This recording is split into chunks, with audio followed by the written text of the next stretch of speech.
Hello नमस्कार, श्री स्वामी समर्थ. मी धनश्री, तुमचं माझ्या चॅनलवर खूप खूप स्वागत आहे. आज मी तुमच्यासाठी सवाष्णीचा ब्लॉग आणलेला आहे. चला तर बघूया आमच्याकडे कशा करतात सवाष्णी आणि तुमच्याकडे कशा करतात हे मला कमेंट बॉक्स मध्ये नक्की कळवा. चला बघूया.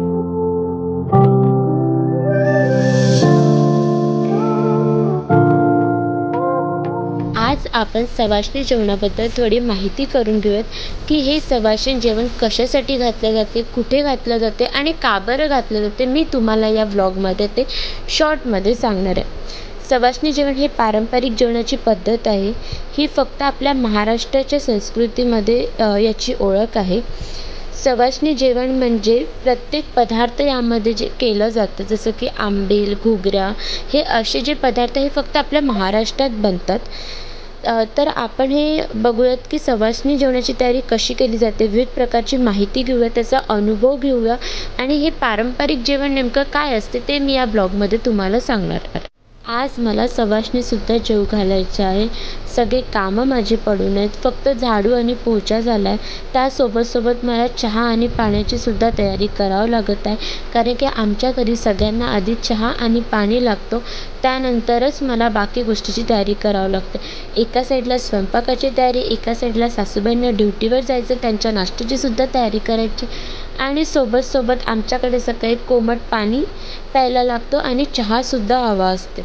तर आज आम्हा सगळ्यांना सवाष्णीचं जेवण होतपर्यंत उपवास असतो. पण आता माझे हसबंड काय खाणार, त्यांना मी जो नाश्ता करणार आहे तो त्यांना आवडत नाही, म्हणून मी त्यांना टोस्ट आणि चहाचा नाश्ता दिला. आणि आता तुम्ही बघू शकता मी रवा भाजत आहे. हे आम्ही आमच्या सगळ्यांसाठी नाश्त्याची तयारी करत आहे. उपमा आमच्या घरी सगळ्यांना आवडतो आणि तो झटपट होतो, पटकन खायला मऊ आणि टेस्टी होतो, म्हणून तो मी करायचा म्हटलं नाश्त्यामध्ये तर उपमा मी आधी करते.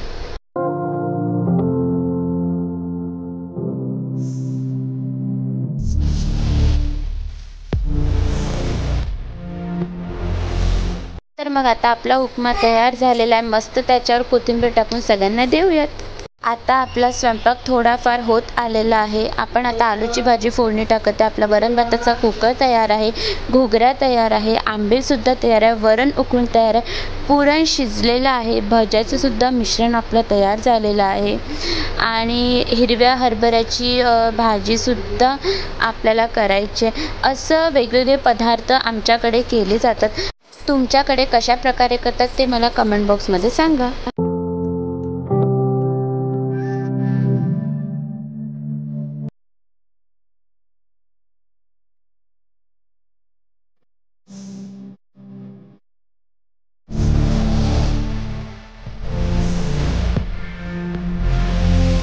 आलूची भाजी मी यासाठी करत आहे कारण की ही भाजी झटपट होते आणि पटकन होते आणि आमच्या घरी आलूची भाजी ही सगळ्यांना खूप आवडते.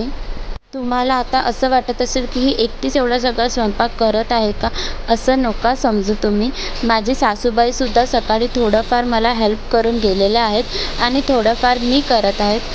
त्यांची ड्युटी असते म्हणून इतकं सगळं करणं त्यांना एकटीला पॉसिबल नाही आहे आणि मी या घरची सून आहे, तर शेवटी मला तर करावंच लागणार आहे. तुम्ही बघू शकता आपलं पुरणसुद्धा तयार झालेलं आहे. विलायची आणि जायफळाचा सुगंध पूर्ण घरात दरवळतो आहे. एका साईडला आपली हिरव्या हरभऱ्याची भाजीसुद्धा होत आहे. चला तर मग आपला आता स्वयंपाक रेडी झालेला आहे. पूजेचं ताटसुद्धा तयार आहे, नैवेद्याचं ताटसुद्धा आपण घेतलेलं आहे. आता आपण मंदिरात जाऊया पूजा करायला. चला तर मग मी आता मंदिरात पोहोचले. आपण पूजा करूया देवीची.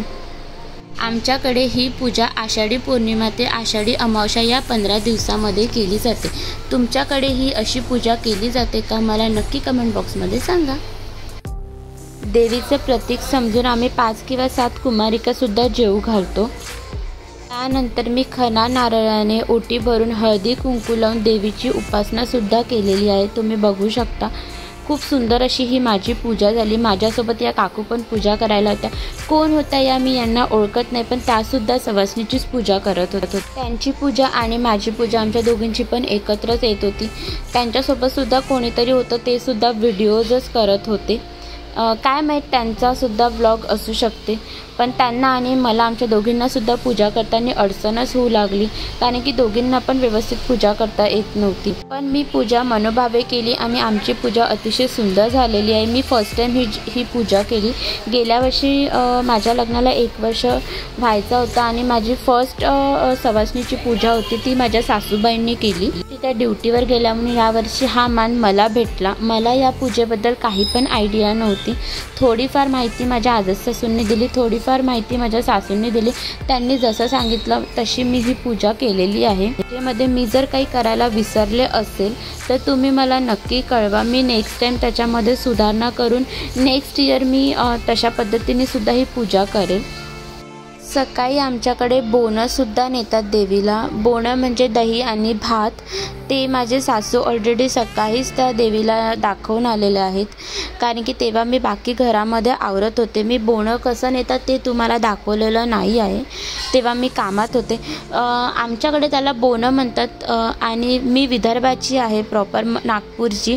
आमच्याकडे त्याला दहीभात म्हणतात आणि नांदेडला बोनं म्हणतात. तुमच्याकडे काय म्हणतात हे सुद्धा मला नक्की सांगा. त्यानंतर मी देवीला नैवेद्य अर्पण केलेलं आहे, बघू शकता तुम्ही. त्यानंतर मी लगेच नैवेद्यावर पाणी फिरवलं आणि देवीला नैवेद्य अर्पण केलं. मग मी लगेच धूप अगरबत्ती लावून आरती करायला घेतली. आरती करून कापूर वगैरे लावल्यानंतर देवीला नमस्कार करून मला लगेच घरी निघायचं होतं, कारण घरी कुमारिका जेवण करायला येणार होत्या. त्यांचीसुद्धा मला तयारी करायची होती, ते सुद्धा मलाच बघायचं होतं घरी जाऊन. इतकं सगळं मी फर्स्ट टाईम केलेलं आहे. मी लग्नाच्या आधी आमच्याकडे इतकी पद्धत नाही आहे, कुमारिका वगैरे जेव घालत नाही या पूजेला. हे सगळं मी लग्नानंतर बघत आहे आणि सगळं पहिल्यांदा करत आहे, त्यामुळे मला थोडं अवघड जात आहे. मग मी घरी आल्यानंतर बघते तर काय सगळ्या कुमारिका घरी आलेल्या होत्या. मग त्यांचे मी सगळ्यांचे स्वच्छ पाय धुवून घेतले बाहेरच. मग त्यांना मी घरामध्ये नेलं, त्यांच्या जेवणाची तयारी चालू केली. तुम्ही बघू शकता आमच्या घरात खूप पसारा आहे. मग मी त्यांना जेवण वाढत होते. जेवण वाढता एकीला तर अर्धी पुरणपोळी, एकीला थोडा भात, एकीला थोडी भाजी, तर कोणाला पूर्ण पुरणपोळी, कोणाला साधी पोळी, असं त्यांचं असते. त्या एक तर शाळेत जात होत्या. शाळेत जशी त्यांची वेळ झालेली होती, कारण की आम्ही हे सगळं सकाळी 12च्या आधी आम्हाला करायचं होतं. त्यात आमची पिल्लू पण बसली. पिल्लूला पण खूप मजा येत होती. मग सगळ्यांना हळद कुंकू लावून त्यांच्या पाया पडला, नमस्कार केला त्यांना. पिल्लू माझ्याकडे एकसारखी बघत होती की माझी मम्मा हे सगळं काय करत आहे, कारण ती हे सगळं फर्स्ट टाईम बघत होती. फायनली सवाष्णीचं जेवण झालेलं आहे. त्यानंतर इतका गर्दा झाला की तो आवरायला मला 5 वाजले सायंकाळचे. पूर्ण ओटा चिकट झालेला होता, कारण की पूर्णाचा स्वयंपाक म्हटलं तर पुरण, भजी, भाज्याच होत्या 2.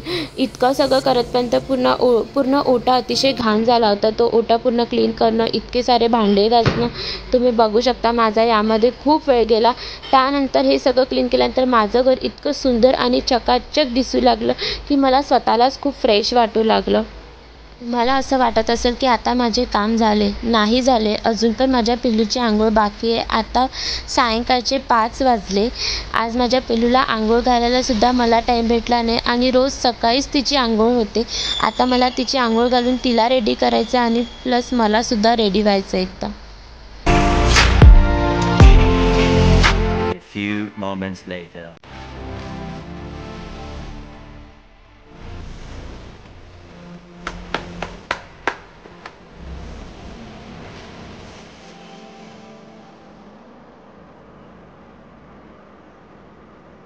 थकलेले आहे गाईस.